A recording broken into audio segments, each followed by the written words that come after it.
শুভেচ্ছা সবাইকে। আশা করি ভালো আছেন। আর যদি ভালো না থাকেন তাহলে চলুন কিভাবে ভালো থাকা যায় সেরকম দুই একটা পজিটিভ কথা শুনি।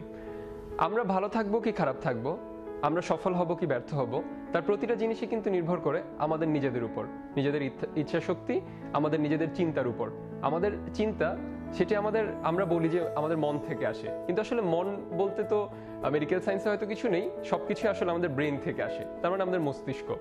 মানুষের মস্তিষ্ক খুবই অদ্ভুতভাবে ক্ষমতা সম্পন্ন একটি অঙ্গ। আমাদের যে মস্তিষ্ক আমাদেরকে প্রতিনিয়ত কিভাবে আমাদের দেহে সাপোর্ট দিয়ে যাচ্ছে, আমাদের রক্ত সঞ্চালন থেকে শুরু করে বিভিন্ন কাজের নির্দেশনা যে ভেতর থেকে কিভাবে দিয়ে যাচ্ছে, আমরা কিন্তু সেটি বুঝতেও পারি না। প্রতিনিয়ত এই মস্তিষ্ক কাজ করে যাচ্ছে, যেটি বহু সুপার কম্পিউটার থেকেও অনেক বেশি ক্ষমতা সম্পন্ন। তো এই মস্তিষ্ক কিভাবে আমরা আরো বেশি কাজে লাগাতে পারি আমাদের নিজেদের ভালো থাকা, খারাপ থাকা কিংবা আমাদের ব্যর্থতা সফলতার উপর। আপনাকে একটি উদাহরণ আমি দিই। যেমন ধরুন, আমরা যখন অনেক সময় ভাবি যে আমার আগামী দিন কোনো কাজ নেই, আমার সকালে ঘুম থেকে যে কোনো সময় উঠলেই হবে, এরকম একটা টার্গেট যখন আমি সেট করি, তখন আমার মস্তিষ্ক একটা সিগন্যাল নেয়। সে মনে করে আচ্ছা ঠিক আছে, আগামীকাল সকালে যতক্ষণ আমি পারি ততক্ষণ ঘুমালে এই মানুষটির আর কোনো সমস্যা নেই, সুতরাং আমি তাকে জাগিয়ে দিচ্ছি না। তো আমি যখন মনে করি যে আমার পরদিন সকালে যে কোনো সময় পর্যন্তই আমি ঘুমাতে পারবো, তো মস্তিষ্ক আপনাকে জাগিয়ে দেয় না। সেদিন সকালে আপনি 7টা, 8টা, 9টা, 10টা কখন যে ঘুম থেকে উঠলেন, কেউ না ডেকে দিলে তার আগ পর্যন্ত আপনি বুঝতে পারবেন না কখন এই সময় চলে গেল। উঠে দেখবেন ও মাই গড, 10টা বেজে গেছে বা 9টা বেজে গেছে, এরকম একটা ব্যাপার। তো তার মানে আপনার মস্তিষ্ক আপনি যেভাবে চিন্তা করেছেন সে কিন্তু সেই সিগন্যালটাই নিয়েছে এবং আরো বেশি করে নিয়েছে। আপনি মনে করেছেন যে 8টা 9টার দিকে উঠলেই হবে, আপনি হয়তো উঠে দেখলেন 10টা বেজে গেছে। কিন্তু আবার বিপরীত দিক থেকে চিন্তা করুন। আপনার মস্তিষ্ক, আপনি যদি চিন্তা করেন যে আগামীকাল সকালে আমার খুবই গুরুত্বপূর্ণ একটা ইন্টারভিউ আছে, সেটা জব ইন্টারভিউ হোক কিংবা আপনার একাডেমিক ইন্টারভিউ হোক, আপনি ভাবছেন আমাকে সকাল 7টায় উঠতে হবে এবং আপনি 7টায় অ্যালার্ম সেট করে রাখলেন যে 7টা বাজে যে কোনো মূল্যে উঠতে হবে, অ্যালার্ম বেজে উঠবে আপনার 7টা বাজে। কিন্তু আপনি কি জানেন আপনার মস্তিষ্ক তার থেকে আরো অনেক বেশি শক্তভাবে আপনি যে সিদ্ধান্তটা দিয়েছেন যে আপনাকে 7টায় উঠতে হবে, সে আরো বেশি সিরিয়াসলি সেটাকে নিয়েছে। তাই আপনি দেখবেন আপনার মোবাইলে অ্যালার্ম বেজে ওঠার আগেই আপনি হঠাৎ ঘুম থেকে উঠে গেছেন। ঘুম ভেঙে দেখলেন আসলে তখনও আপনার ঘড়িতে মাত্র 6টা বাজে কিংবা তারও আগে। এইটা কেন হয়? আমাদের সবার সাথেই অলমোস্ট এই ঘটনাটা হয়।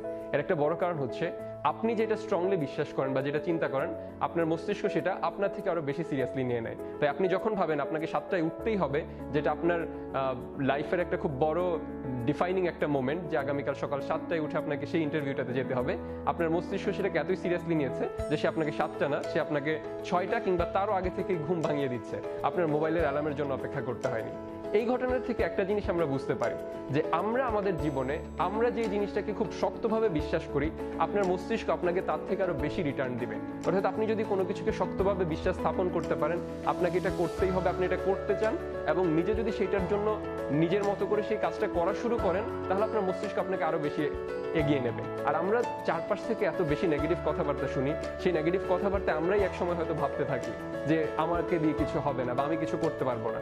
আর ওই ভাবনাগুলোর জন্য আপনার মস্তিষ্ক নিয়ে নেয় হয়তো আমি আর কিছু করতে পারবো না, আমি একটা অ্যাভারেজ মানুষ হয়ে যাই। কিন্তু আমি যদি যেই মোমেন্ট থেকে ভাববো যে এই কাজটাতে আমি আমার সর্বোচ্চ চেষ্টা করবো এবং আমি সর্বোচ্চ রেজাল্টে নিয়ে আসবো, ঠিক আপনি ওই 7টা অ্যালার্ম দিলে যেমন আপনার মস্তিষ্ক আপনাকে 6টার আগে জাগিয়ে দিচ্ছে, ঠিক তেমনি আপনি যখন একটা টার্গেট সেট করে স্ট্রংলি সেই দিকে আগাবেন, আপনার মস্তিষ্ক আপনাকে তার থেকে অনেক বেশি রিটার্ন দিবে, আপনি যতটুকু নিজের মনে করে সেই প্রতিজ্ঞা করেছেন। সুতরাং আমরাই নির্ধারণ করতে পারি আসলে আমরা কতটা ভালো থাকতে চাই, খারাপ থাকতে চাই কিংবা কতটা সফল ব্যর্থ হতে চাই। ভালো খারাপ থাকার ব্যাপারটাও ঠিক তেমনি। দেখেন, একই ঘটনায় আসলে ভালো খারাপ থাকা, আমরা মনে করি যে সিচুয়েশন আমাদের ভালো খারাপ থাকাকে ডিফাইন করে, আসলে সেটা করে না। কোনো ঘটনা আপনার ভালো খারাপ থাকাকে এফেক্ট করতে পারে না। এটা হচ্ছে আপনি ঘটনার প্রতি যেই রিয়াকশনটা দেখান, আপনি যেভাবে প্রতিক্রিয়া করেন ওই ঘটনাতে রিয়াক্ট করেন, সেইটি আপনার ভালো খারাপ থাকাকে ডিফাইন করে, সেটাই আপনার ভালো খারাপ থাকা নির্ধারণ করে। যেমন একটা উদাহরণ দিই, ধরেন একই ঘটনাতে আপনি যতটা বিপর্যস্ত হন বা আপনি যতটা ভেঙে পড়েন, আপনার একটা বন্ধু হয়তো তেমন পড়ে না। পরের দিন পরীক্ষা থাকলে সব স্টুডেন্ট একরকম রিয়াক্ট করে না। কেউ হচ্ছে খুবই নার্ভাস হয়ে পড়ে, কি হবে আমার, আমি পড়িনি, আমার এই পরীক্ষায় আমি ফেল করব, এই ধরনের নার্ভাসনেস চলে আসে, পড়তে গেলে পড়া মনে থাকছে না। আবার কেউ হচ্ছে খুবই ঠান্ডা মাথায় পড়াশোনা করছে, আচ্ছা ঠিক আছে যা আছে আমি ভালোই পরীক্ষা দিতে পারবো।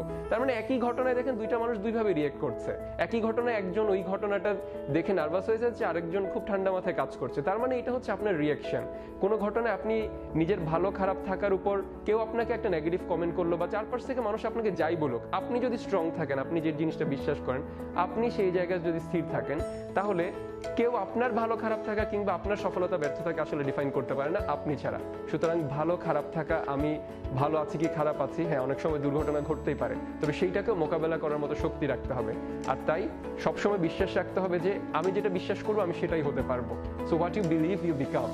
তো এইটা হচ্ছে আমাদের দর্শন হওয়া উচিত, এবং সেটা যদি আমরা বিশ্বাস করতে পারি, এবং আমরা বিশ্বাস রাখতে হবে আমাদের মস্তিষ্কের উপর, আমাদের নিজেদের ব্রেইন পাওয়ারের উপর, কারণ the brain is very mysteriously powerful. তো আপনি যদি বিশ্বাস করেন যে আপনি যেই কাজটা একটা শক্তভাবে টার্গেট সেট করতে পারেন, আপনার মন থেকে বিশ্বাস করতে পারেন, তাহলে মনে রাখবেন আপনার ব্রেইন আপনাকে তার থেকে বেশি রিটার্ন দিবে।